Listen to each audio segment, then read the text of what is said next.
Hello, my friends, and welcome back to the Goat Trailride, Winter 2023. So we're going to do these twice a year, winter and summer, and this is the first for this year. And this theme this year, or this ride, is kidding season, because that's what I'm finishing up with right now.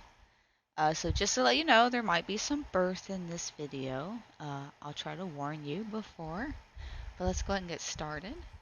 So kidding season is the time of year when all the goats give birth. And it's kind of the most important time of the year, obviously, because this is when we're creating the next generation of goats, milkers, and mothers. So everything I do, everything I work for is to make that next crop of babies. And it can be the best time of year because I get to see my new babies that I've made. And it can be the worst time of year because there's a lot that can go wrong with pregnancy, there's a lot that can go wrong with birth, and there's a lot that can go wrong with neonatal animals. So, it has its ups and downs. So let's go and get started. So the first thing you need to know to start kidding season, you got to start with breeding season. But that is a subject for another trail ride, so we'll move past that. After breeding season, they are pregnant for 150 days on average, uh, 5 months. And for the first 3 months of that, you really can't tell any difference. The little babies inside are so small, you don't really need to change anything with the herd feeding and care. And then the last 2 months are when the babies grow the most, and you kind of have to be careful. You don't want to feed too much during this time, because if the babies grow too large, you can have problems during birth. So you don't want to overfeed. And that's when you start noticing the signs of pregnancy. They get a little bigger. Goats are naturally very wide because of their rumen size, but uh, you do start to see, if you know your girls well, and they start to fill their udder up to make the first milk for the babies. And you'll see other loosenings and softenings and behavior changes.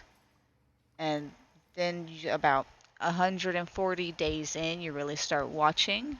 Uh, Smaller goats will tend to kid sooner in the window, as we call it, and bigger goats will tend to kid later, but sometime between 142 and 150 days is when they're going to kid. You really don't like to see them go overdue. That can be really dangerous because, again, the kids or kid, you see single kids gestate much longer than multiple kids, and they can grow too large, and then you have problems giving birth. So, but at the end, then they go into labor. Pre-labor or early labor can be real subtle.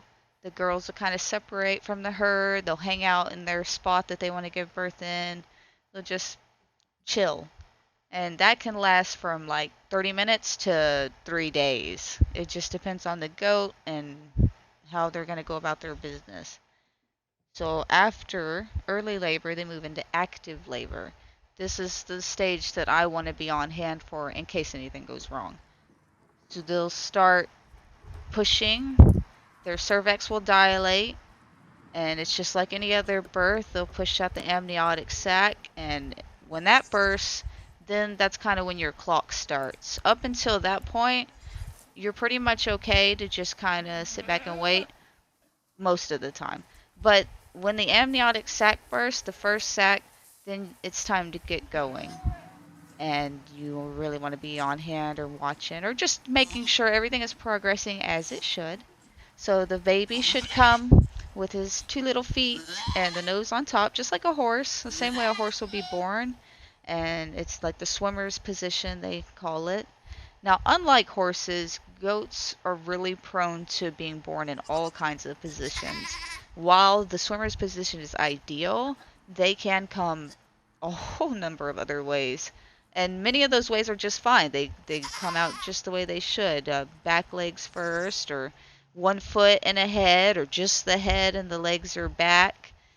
There's a lot of ways that will birth just fine on their own.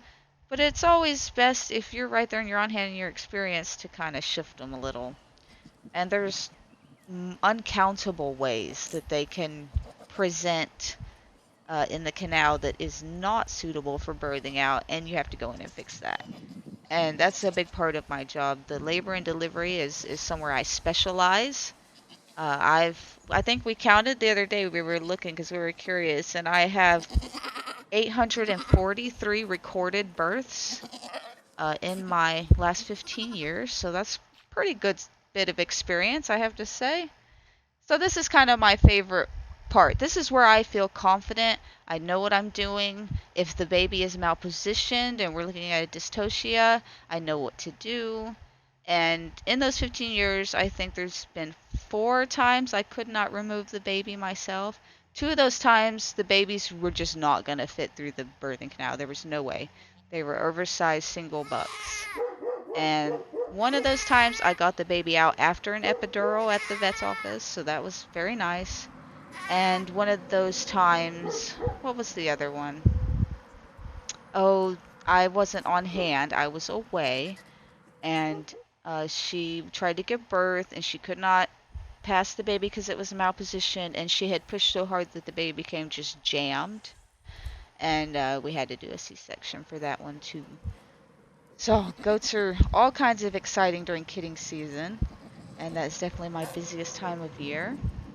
But then you got the birth, and hopefully you've been enjoying seeing a little bit of birth in the background, and now you have babies. And that's really cool. And you don't just have one baby. Sometimes you have 2 babies. Sometimes you have 3 babies. Sometimes you have 4 babies. I have had 5 babies more than once. And we have had one set of 6 babies here. And I much prefer 1 to 3. And those babies are usually good sized and nice and healthy. When you have more, they're often undersized and they just don't do as well. So much prefer smaller litters if I can get it. Sometimes the goats do as they want to do, and there's no stopping them, is there? So we got new more babies, and Mama's cleaned them off, and we check everything. We check the umbilicus, we check the mouth and the ears, and the teats are important because bad teats mean they can't become production milkers. They can go be somebody's home milker or a pet. But for us, we don't keep goats with faulted teats. It's a fault in dairy goats. So we check that and, dip their cords and we make sure they get on and latch if the mother is agreeable. Some goat mothers, like most dairy animals, a lot of the motherhood has been bred out. So some goat mothers just don't want them. They're just like, no thanks. And so we just milk out the colostrum when we bottle them. No big deal. Um, Nowadays, we do bottle feed most of the kids we keep. We used to dam raise, keep the babies on the mom more. But over the years, we've really realized that to bottle raise them, we get to handle them more. We're able to see them way more during the day. They're much more friendly. They're easier to handle. They're easier to capture. And that means that they get their health routine maintenance done better and easier. Illnesses are caught much faster. We can monitor their weight much better. And it's just overall better for everyone. So most of the time we do bottle feed most of the kids we keep. And every year a few mothers get to keep some babies. Because that kind of relationship's important. And it's nice for a goat who maybe doesn't have a lot of friends to keep a daughter. And then they grow up and then she has like a permanent friends. And that's really nice. So every year there's a few. And bottle feeding is a great deal of fun, let me tell you. We start with 3 times a day, and it's for a month at least. And then if they're ready, we move to 2 times a day for 2 months. And that's when we introduce grain, and by then they're eating hay really well. And then we go down to 1 time a day for 1 more month.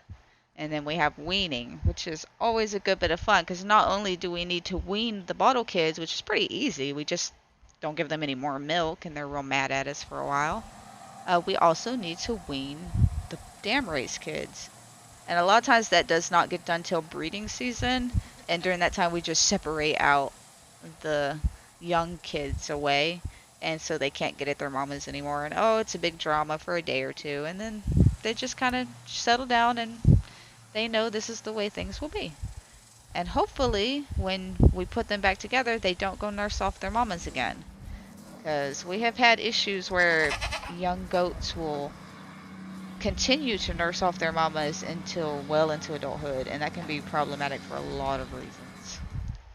So, but during that time, the kids will get all kinds of maintenance. They get vaccinated every 3 weeks. Yeah, every 3 weeks. CDT, which is Clostridium uh, bacteria vaccination, prevents what we call overeating disease, but it's really an enterotoxemia. And that also is for tetanus. So that's always important. Goats are always poking themselves on everything. So they get that regularly until a certain age. They do get disbudded when they're young. That's the removing of the horn buds with an iron. Very unpleasant, but it lasts like 30 seconds. It's done, it's over, and they don't get horns, which are dangerous. Not just for people, but for the animals themselves. Very dangerous. So they do that. They learn to get their little hooves trimmed. They learn to follow, come when they're called. A lot of them won't get leash training until they're much older, but they learn a lot and they grow up fast. Before you know it, they're grown little goats. Now, it's not all fun and games. They are very naughty. They will find any hole possible and wiggle out and run all over the farm, and then I gotta go get them. And they're very delicate, and you do get very attached to them, and sometimes you'll lose one, and that can be really hard to deal with. Set, but for all the cuteness, you do get your I don't want to say money's worth, but a lot goes into making these, and a lot goes into raising them.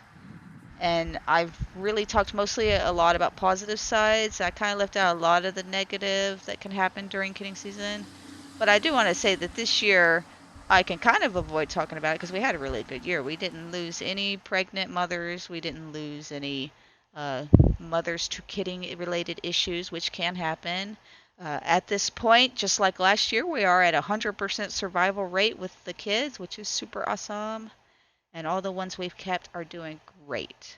And I can't wait for you guys to see more of them. And I can't wait to share more. I can't wait till the next goat ride and goat video. And I hope you guys enjoyed this one. I did it a little different. Kind of did a voiceover and put stuff in the background. So I hope you guys enjoyed that. So hopefully we'll enjoy the rest of our ride too. And I will talk to you guys on chat. All right. Bye bye.